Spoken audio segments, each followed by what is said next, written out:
Welcome to the Future of Field Service podcast. I'm your host, Sarah Nicastro. Today, we're going to be talking about tackling challenges to embrace change and what it takes to pivot to win.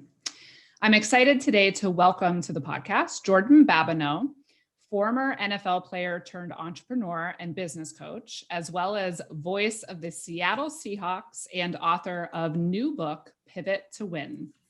Welcome to the podcast, Jordan. Thanks, Sarah. Thanks for having me. How you doing today? I'm very well, thank you. Now, it just so happens we are recording this episode the morning after the Super Bowl. So that seems fitting. And I assume you were watching the game last night. Yes. And by myself, trust me, we did not have a big Super Bowl party as Good. One would typically have. So Yes. We did it safely. All right, good. All right. I was watching with my 4 and 5-year-old sons who made sure that I didn't get to pay very close attention to the game because they, were asking me every couple minutes, Mommy, what's that team? Mommy, what are they doing? What does that referee mean?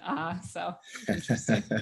It was part watching the Super Bowl and part educating on the sport of football as best I could. So good. And the entertainment of enjoying the commercials. I think that's also a part of looking forward to the Super Bowl. It's like, who has the most the funniest commercial and advertising? Yeah, those tend to land well. Yeah, I like the Jeep commercial, and then we were keeping an eye out for the Nick Jonas Dexcom commercial because my older son has type 1 diabetes and he uses Dexcom, so we thought it was really cool that technology was being socialized on that type of platform. So. Oh. Cool. All right. So let's dig in. Jordan, tell us a little bit about yourself and your journey. Yeah, Sarah, I grew up in Texas. I was the youngest of 5 and, anything from your normal childhood upbringing. I mean, certainly growing up in the South, you have hospitality, you have this Southern way of doing things. In Texas, certainly it's good barbecue. But my upbringing was challenging and, surrounded by economic ruins growing up in impoverished kind of environment. And, certainly in the South, having to deal with racism and discrimination was a huge part of, the challenges that we face both as individually, personally, and as a family and as a community. My father passed. I was 8 years old. The sudden death of my dad suddenly left Mom to figure things out for her kids. I'm the youngest of 5, as I mentioned, and somehow with a little bit of faith and a secretary's salary, Mom was able to afford each of us, the goodwill of instilling great values of faith and growing up through a church. Education was highly demanded, and also the essence of giving back. I mean, even though we didn't have much, I remember my mom feeding kids through the neighborhood, feeding kids in the neighborhood, just eating bread. But as resilient as she was, we were all able to graduate high school, graduate college. I played 9 years professionally in the NFL, and my brother played 12 years for the Atlanta Falcons. So you look back on it, the older you get, and you're like, wow, those childhood experiences. Certainly, there's a great connection, and better understanding. The older you get, the more experiences you have. I'm a father now, and so I understand what it's like to really kind of sacrifice for your kids, create a better road and path for them. Those moments when, I've just sit there and dwell on some of those connections and stories and experiences and trials that I went through as a child. It's heart moving, it's warming, and it really brings tears to my eyes to understand and know the sacrifice that my mom really experienced and went through. So, yeah, that I think it's really interesting. The older you get, the more it makes you reflect back on, exactly how you were shaped into the person you are, and how all of those experiences sort of evolve and build on one another. You continue growing as a person, but all of that, is a part of you. So yeah, that's really interesting. And I definitely agree that once you have children yourself, it gives you a whole new perspective on, what your parents went through and what they had to do to set you off into the world. So good. Okay. So we're going to be talking today quite a bit about your new book, Pivot to Win. So before I get into some of the specific questions I have for you on some of the major themes and points of the book, just tell us a bit about, what made you want to write Pivot to Win, and what purpose do you hope it serves for your readers? Yeah. So Sarah, I decided to, I think there's always been a little part of me that wanted to do some form of storytelling. I went to Southern Arkansas University, and my major was communications. I majored in broadcast journalism and used print as a minor. But in thinking about it, I was in college the early 2000s. That print platform was starting to become less attractive. It was the evolution of the digital age and the internet, and things were moving rather rapidly in that direction. And so, in a sense, people started to think that, print publications, would suddenly die, but not the case. And here we are today, still talking about print publications and magazines. And Andrea, believe it or not, I'm still one of those persons who order books, and I like to read and highlight and make notes and Me too. and scribble in the books. And I even order newspapers. I get the Wall Street Journal now, and even though I have the app on my phone, it's just something about being able to, to touch and feel and the crinkling of paper and whatever that does for me in a way. But but print's still here. So the book Pivot to Win evolves from the sense of in 2018, I went to attend a Darren Hardy masterclass in San Diego. Darren Hardy is success mentor. Well known for what he's done through the publications at Success Magazine for over a decade, and interviewing, you name it, talking about world changers, from the Oprahs to the Elons to the Jacks to all across the board. And then since, he's branched out and created his own platform, and we share conversations around mentorship and getting myself to operate at high levels and through performance and that sort of thing. So I attended this masterclass, and in the middle of, it must have been day two, we're heading to lunch, and before our break, he says it's 100 business owners across the globe, very intimate setting. And he says, if anyone has been thinking about writing a book, come back a few minutes early before lunch. We'll have a conversation. I'll introduce you to my book team. And there it is.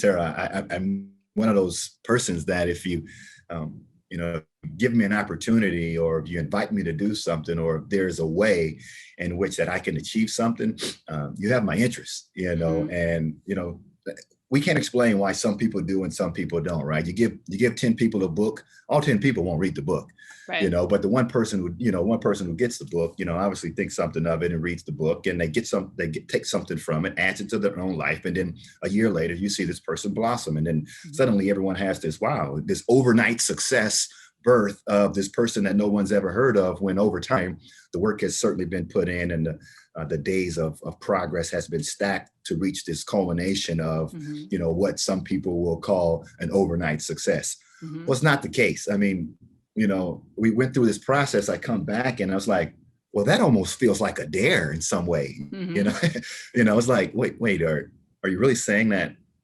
I can do this, and you're going to give me access to your resources? Absolutely, I'll take you up on that.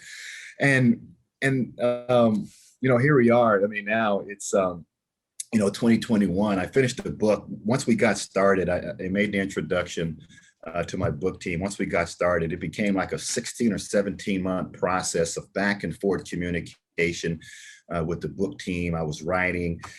And Sarah, on top of that, I just rolled into my MBA program at Seattle University. And lo and behold, I thought, like, why the hell would I decide to write a book in the middle of an MBA program? Like, I had no idea what that process would look like or how it would turn out to be.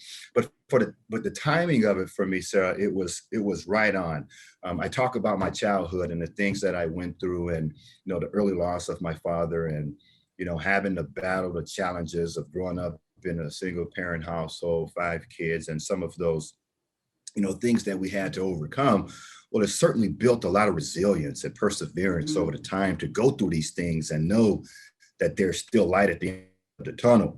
And while I was enrolled in my MBA program, we were in this leadership component of the first, 3 to 6 months. And Seattle University is a Jesuit school. They have, old Catholicism practices around formation of the individual and the self and the human body and the person. And it was ripe for me. When I tell you that the discoveries in which I learned and going through these courses brought me and moved me to tears, I finally understood myself a lot better. I understood my triggers. I understood how I felt around certain things, whether it was conflict resolution, finances, relationships, all of these things that we don't know that shapes us, through our environment, the people we hang around with, or even just embedded in us from our parents. Some of those things that they're just in us, comes from our parents and their philosophies and thoughts around that. Well, I didn't understand that until I really had a chance to do some inner reflection and turn my lens to focus more on me. And it was very moving. And in the book, Pivot to Win, I share a lot of those stories. I get real personal. And when I say in a way that's vulnerable, but I'm okay with it now, Sarah. I went through this process of using sports to kind of fuel some of the aggression and anger, but also the joys. I mean, it wasn't just about I was just this angry person or anything like that, but it was a way to kind of free myself from all of the things in which I was dealing with. I mean, that was why we got involved in sports in the very beginning anyway, because Mom saw, what we were going through. We were also battling the challenges of peer pressure and dealing with street and violence and drug abuse and all of those things that was just natural in our community. But that process, Sarah, when I say, I had a chance to just really let go, all of those emotions in which as a child that I masked and just swept under the rug while kind of developing myself into this alpha male macho mentality of a sports figure, I was able to look at them and reflect on them and have a deeper understanding of myself. It was really moving, but and it led to Pivot to Win. And so I'm happy to share the book, happy to share the stories. And my hope is that people will take away both the lessons and the successes away from the book and add it to their own life and use it to their own purpose. Okay, good. Whew, that was a lot, but there's a lot there that I totally can resonate with. I think it's really easy to spend a lifetime really, distracting yourself from what's at the root of you as a human being, particularly if you've had any challenges in your childhood, in your early years, stuff that maybe you didn't know what to do with, how to process, or, you didn't have the resources to, or you didn't have, the emotional energy or the tools to do that. And when you make the choice to dig in, it's very, very interesting. So let's talk about some of the things that come up in the book. So you talk about the importance of change and your belief that we must embrace change as a catalyst for growth. One of the things you say is that change can feel like you've lost part of your identity. But it's important, right? So talk about that belief. Yeah.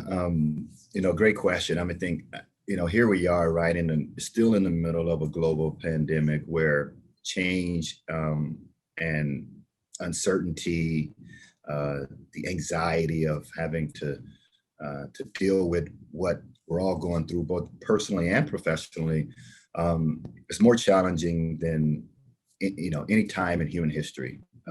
Certainly, I'm still. So I'll just say I'm under 40. I'm not revealing my age just yet. But as I push closer to 40, it's I know that we have seniors and elders who have been through similar situations when faced with tough adversities, across our country, across our condition, our economy. But change is consistent. I mean, it's the one thing that we can guarantee. We used to say this in the NFL in the locker room, is that change is one thing that you're promised. But we also looked at it too as a revolving door. I mean, we used to look at opportunities like, okay, well, if this franchise doesn't think that I'm no longer welcome or my services are no longer here, then there's 31 other teams that I could choose from. So change is consistent.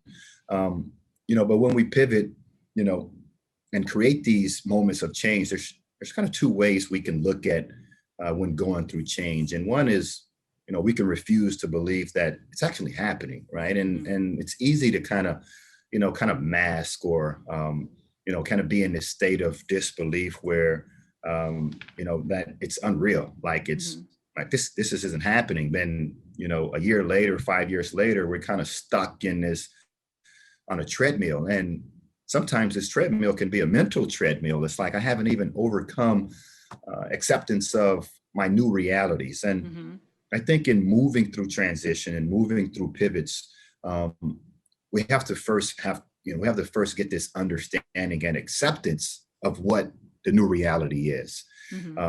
So change from moving and uprooting from one city to another, or leaving one company and going to another. Change also, in the form of our habits, the death of the old self and the birth of the new, from a mental standpoint. And so change is, really offers us the ability, to have this two-part. One, we can remain stuck and in disbelief as if things are what, we've kind of always thought that they would be, this norm, if you will, right? And we can define that, if you'd like, as a fixed mindset. It's like, oh, this is what I know, this is what I'm used to, and I'm going to stick to it. But we can also embrace change. And I think when we embrace change from that perspective, we look for new opportunities. And though there's loss and change, I understand that, but there's also the birth of something new. And I think the human mind can really be, this incredible, cycle and mechanism that can either leave us or move us either way. That where we can be stuck in a way that we're confined mentally, and that our circumstances have more power over than what we're able to accomplish, or how we're able to move past some of those situations. And then there's also the challenge of the growth mindset of I'm willing to try new things.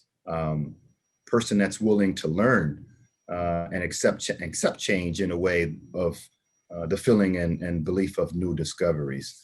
I'm not saying that change is easy. Moving through change is one of those challenging things. But I think while focusing on what's ahead, we can get our mind to shift in a way where it's more powerful, and we look at change as new opportunities. Yeah.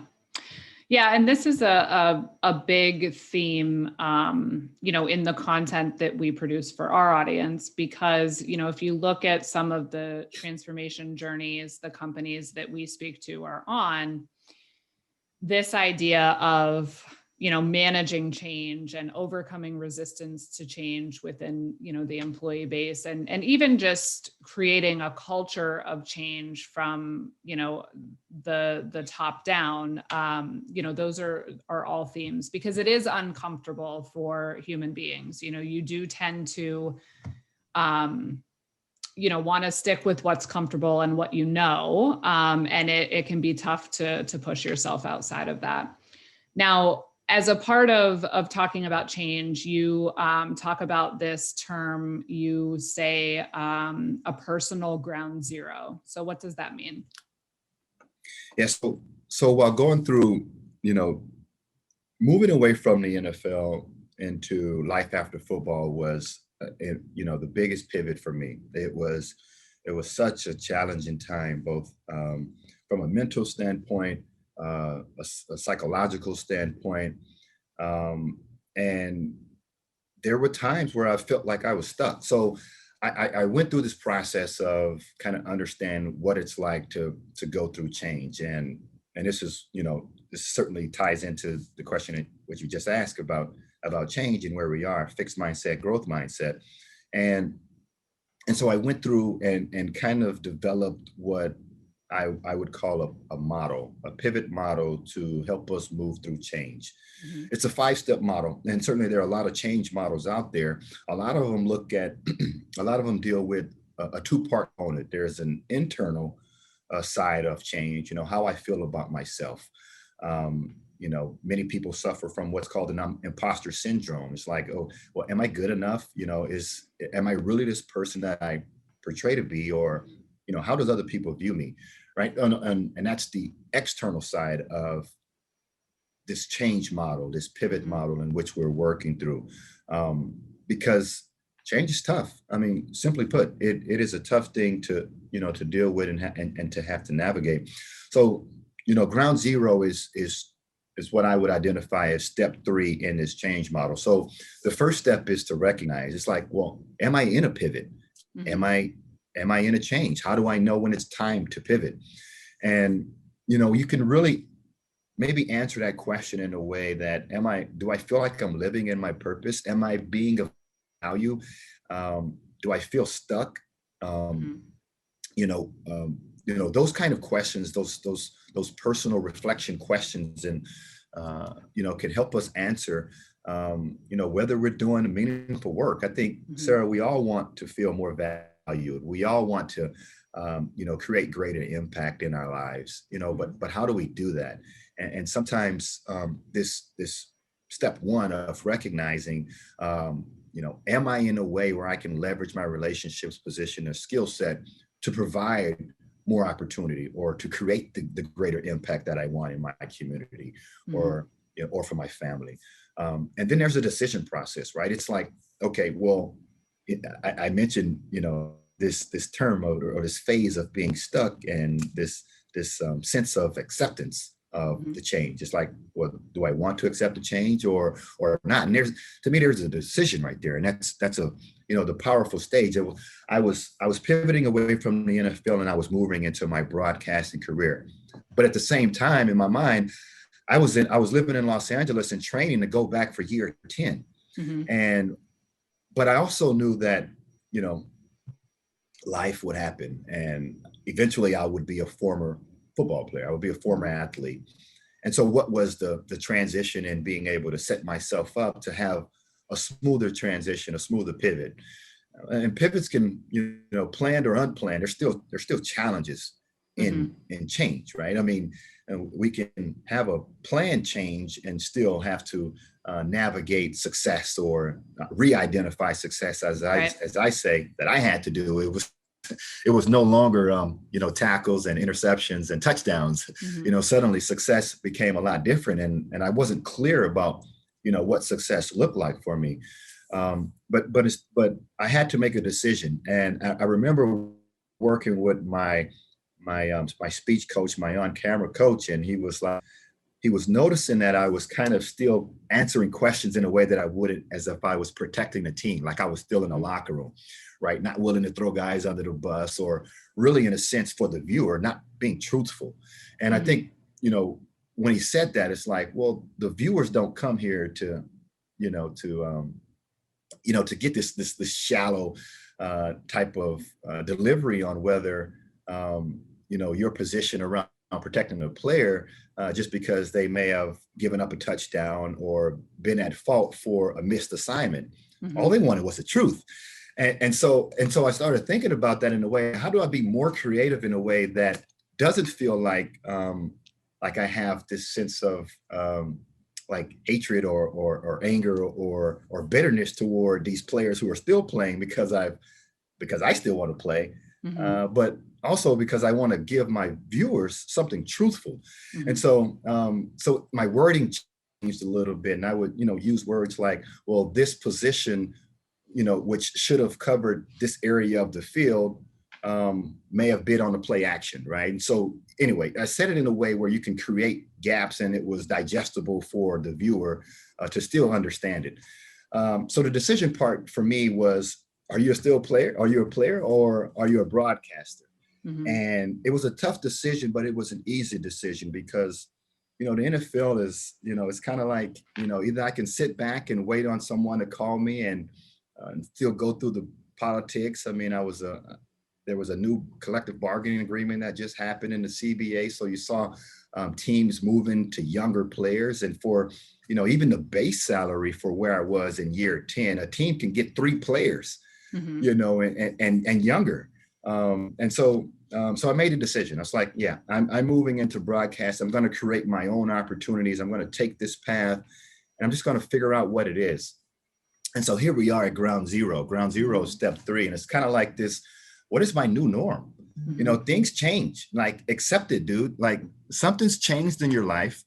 Now you have new routines that you have to, create. You have personal values in which I had to reflect on and get real with myself. I think that was it. It's just like, dude, get real with yourself. Okay. You're no longer a football player.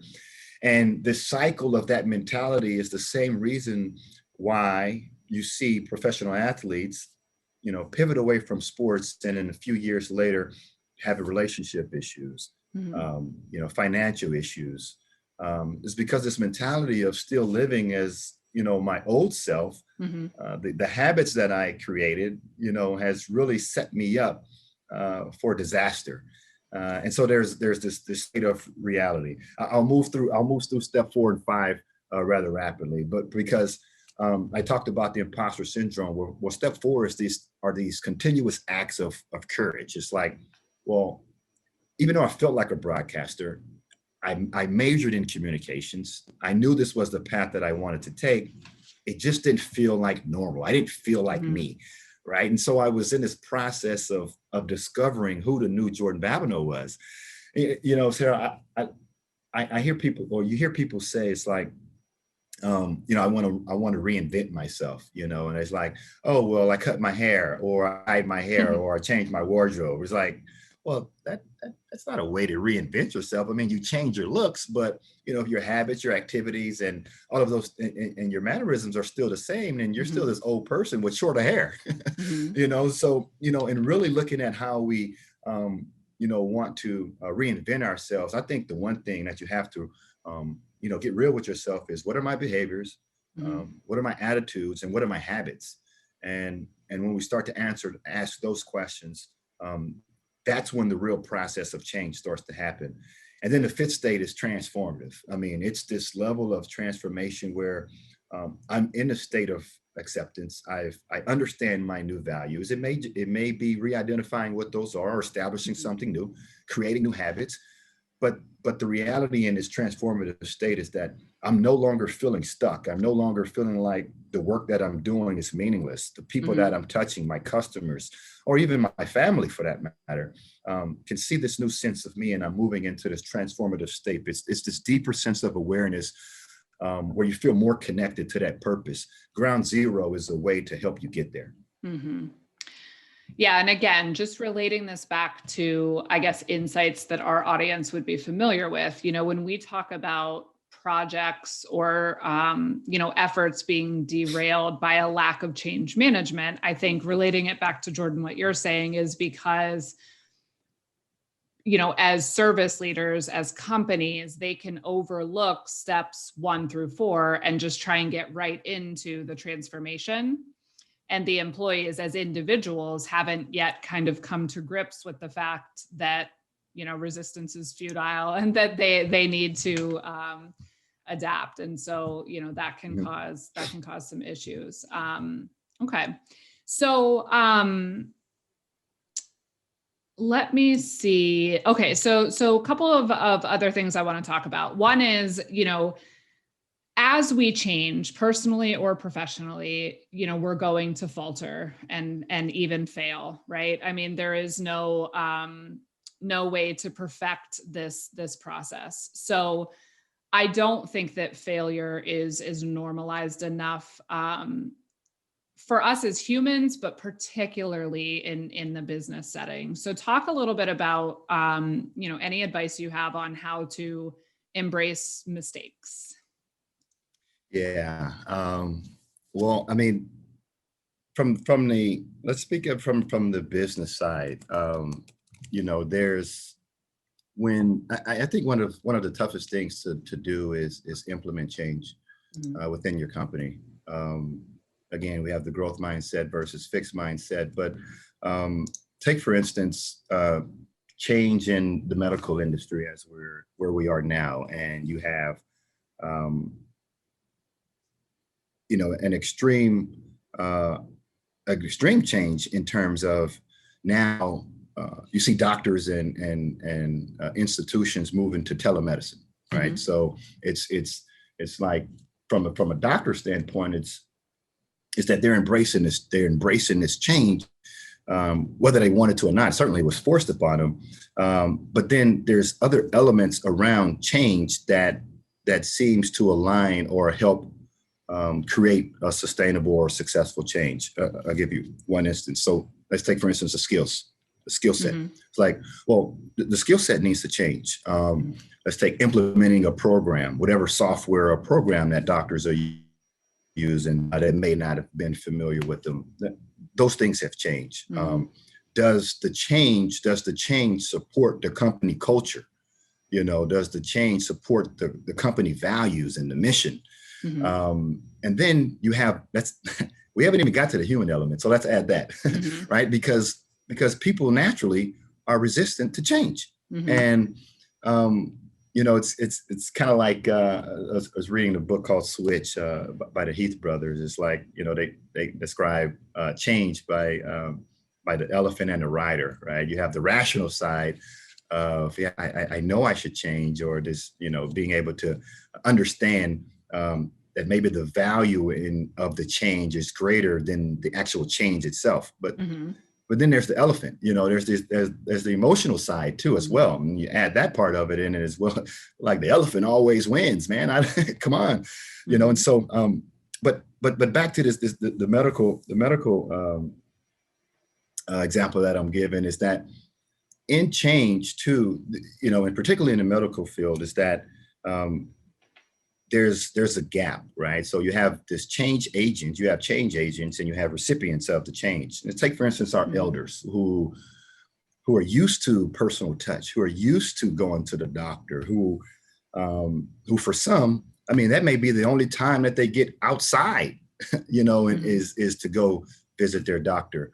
And then there's barriers with that, I mean, you have people who don't have adequate internet, who have Wi-Fi challenges, or now having to, have a conversation with the doctor through video conference, and the doctor's going to diagnose me through video, or, so there's a certain level of trust that's lost in that change as well. So I just look at change from the perspective of, on the business side of it as well. There's so many elements that's associated with the change to make it a successful change. Number one, one way to make a successful change is you have to get all your stakeholders on board, right?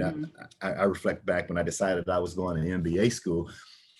I didn't really give much conversation to my wife around, why this was a good idea. Though she may have understood it, what I didn't know was the ripple effect, the weight that it would have, the emotional weight that it would have on her, and having to deal with me, spending 12-hour days in class, away from the house, away from the family, et cetera, et cetera. So change became challenging in the sense it can be challenging if we don't involve all of our stakeholders. So I'll get back to your question around embodying and embracing failures along the way through change, right? So there are some companies who will invite change in a way where it's part of the company culture. Like, we want you to fail. We want you to go out and try things. There's this learning process of, I think that's more powerful to, let's say, your sales team who are out in the field, who are having this personal touch with the customers.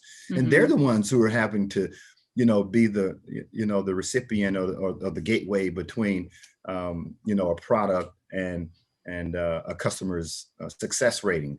And so some companies embody change in a way where saying that it's okay to fail. We want you to go out and try these things. We want you to be successful in that way.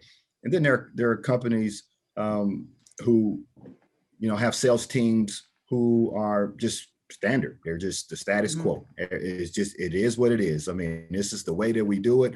We don't believe in innovation. And it's in today's age, it's, where change is so rapid and the growth is so substantial in terms of exponential, in a sense of pace, that it's almost like shoving a square into a round hole. It's that we have to be adaptive in today's age. We have to be adaptive in our company culture. We have to be adaptive in the way we serve our customers. We have to be adaptive in our own lives. And to me, this tone of adaptability is one of the things that I think that is a great quality to possess when going through change. Okay, very good. Last question, Jordan, is knowing change is hard, and it can be tiresome. How do you stay focused and motivated for the long run? Yeah. One of the things I talk about in Pivot to Win is that when I first came into the NFL, I used to watch, I was a sponge. I used to watch the veterans. I watched the older guys and see what they were doing. During drill work, I would see, and understand and learn from either their successes or their failures, and take a note. And certainly I had my chance to do it too. Not that I did everything perfect or everything right. It's that I was just more aware of how can I give myself the best level of success. Now, Sarah, you may not understand what it's like to be a undrafted free agent, going into this, highly competitive arena of professional sports. Well, I mean, it's almost as if you're a body, and the odds are stacked against you. So I had to, and I think one of the things that helped me was develop a routine. And I talk about routine, and routine to me is just simply a process that can give us a little bit more control of a situation, with the result in mind. Now, it doesn't necessarily mean that success is automatic. It doesn't mean that winning is guaranteed, but it does give you a sense of control. Let's take, for instance, a basketball player at the free throw line, twirls the balls, dribble twice, twirls it, shoots it, right? I mean, every time, doesn't matter. It's just routine. Or a golfer, for instance, who has a pre-shot routine, one swing, two swings, right?